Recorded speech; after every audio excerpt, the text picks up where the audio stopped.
عساف اسم اشتهر في وسائل التواصل الاجتماعي وفي أوساط عشاق العطور لشركة سعودية تصنع عطور بجودة ممتازة وبأسعار مقبولة.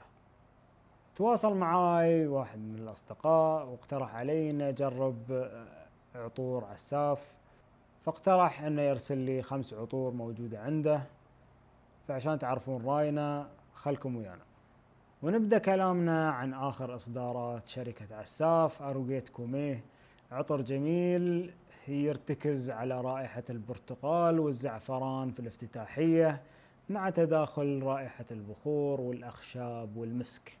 عطر ارتديته في يوم من الأيام للدوام، أداءه جدا جميل، فوحانه كان لمدة 3 ساعات وثباته يمكن أكثر من 8 ساعات.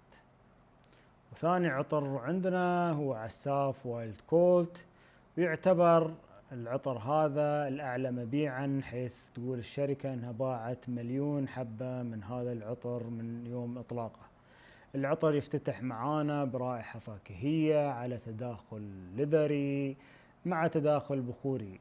عطر جميل صراحة، من العطور اللي أنا أتوقع أنها تنجح في الشتاء لعشاق العطور الجلدية.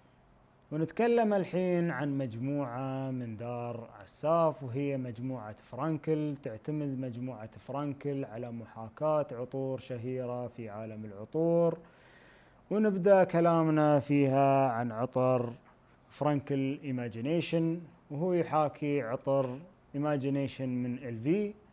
العطر ما شاء الله قريب جدا من عطر إيماجينيشن، حيث أن تشم في رائحة الجريب فروت والملح، والرائحة منعشة جميلة. عطر فرانكل سيلفر، والعطر هذا يحاكي عطر كريد سيلفر ماونتن.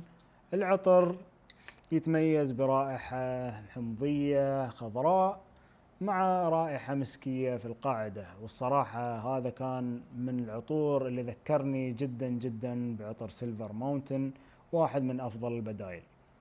وننهي كلامنا بالكلام عن فرانكل أفنتوس، واحد وبكل حيادية من أقرب العطور اللي حاكت عطر أفنتوس من حيث افتتاحية رائحة الحمضيات مع الأناناس والطحالب والأخشاب.